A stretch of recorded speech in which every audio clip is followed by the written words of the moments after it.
Hey guys, I'm back. It's been a minute or two since I've been on here. But I'm just learning as I was watching the video earlier and I was agreeing with it that as we begin to love our own souls, our neighbor is our soul.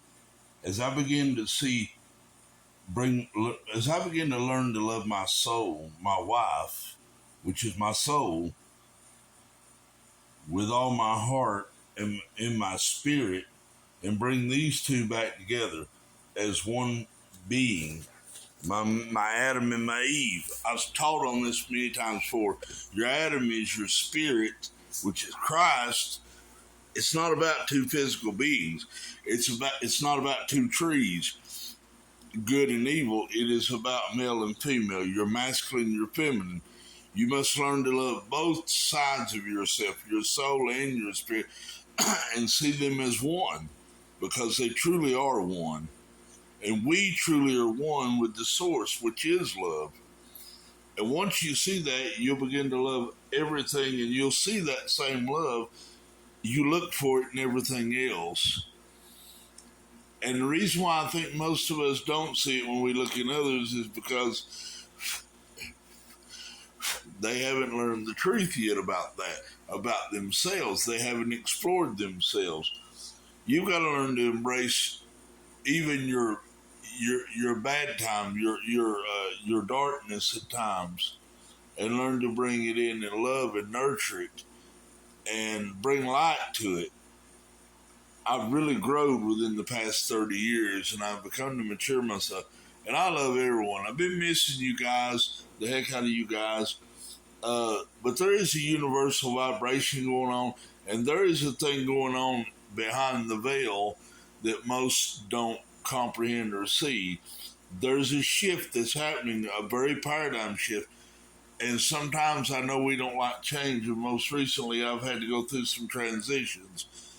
And when we really lose someone on this side, we don't really lose them. We lose that physical appearance, that expression of them that we knew, but we really didn't know.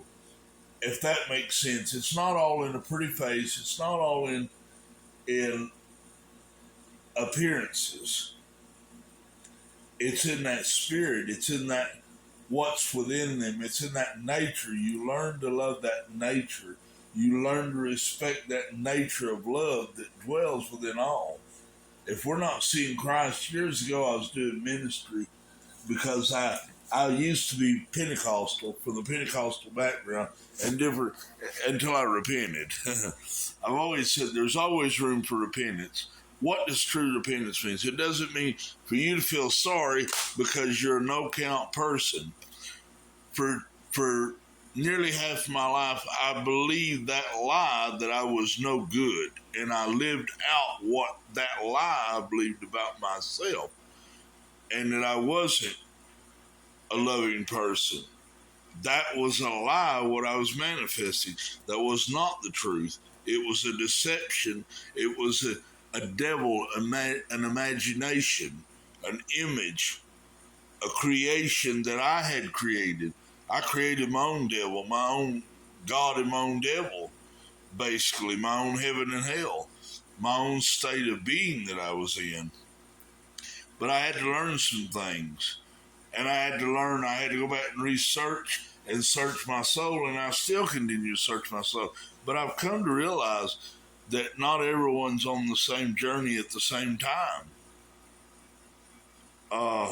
We're all growing into more than what we were if we allow ourselves to go within and find that kingdom within.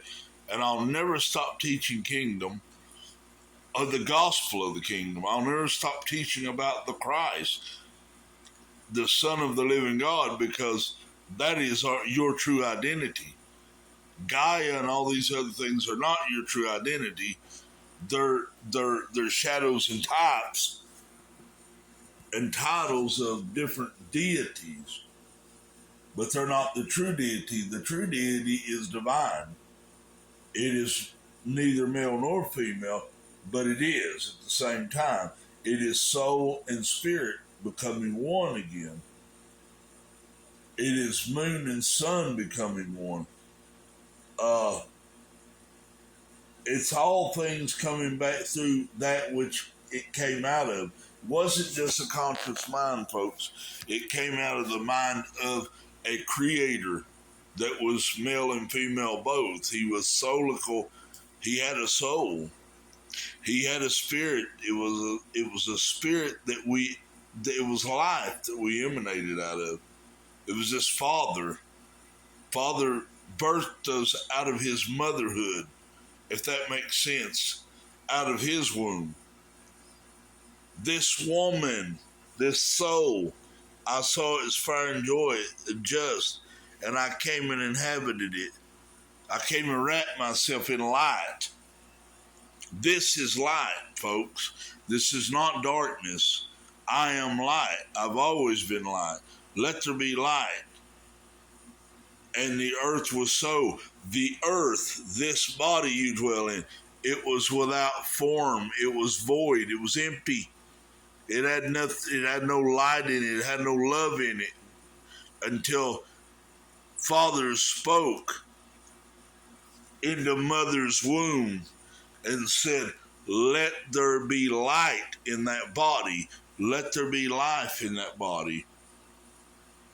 That light that emanates from me, it's made this alive. This is alive forevermore because he went into the tomb. He didn't stay in the heart of this earth, this tomb. When it says that Jesus went into the heart of the earth and preached 3 days and nights, he went in this hell. Here's hell, or here's heaven, either one you want to choose. The reason why I say your heart is hell is because it's the heart of the earth. That was Sheol, the place of your dead, not somewhere out here in a hole in the ground. The whole Bible is an inward book speaking an inward reality. It's speaking shadows and types of what's in you and I, dimensions in you and I that bring us to that birthing place of the Christ. Many don't understand that the dawn star, the Lucifer, the morning star, is the Christ. It was the light bearer. It was Jesus. Now, the devil was that old carnal mind. And I know people don't want to hear this. It's a serpent. This is a serpent of old. When you look into the brain, go look at your brain on a thing. It looks like a serpent coiled up in here. When Jesus, Yeshua, was crucified, he was crucified at the place of the skull, the place where Adam's skull was resting. Adam's head was there. It laid there. Goliath's head laid there. Get this and understand this. It is that ego in every man that is called Satan. He is not he has been a liar. He has been an enchanter from the beginning. He opposes God being in your flesh and you ever seeing God in your heaven.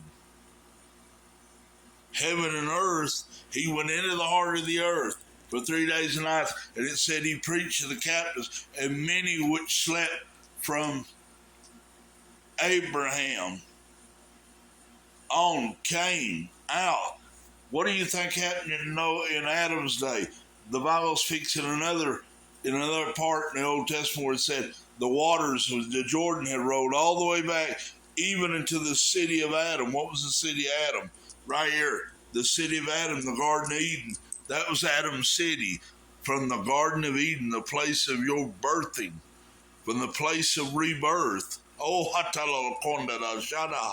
hear this great revelation and be free, because it is truth. Nothing else matters. No one else matters except truth.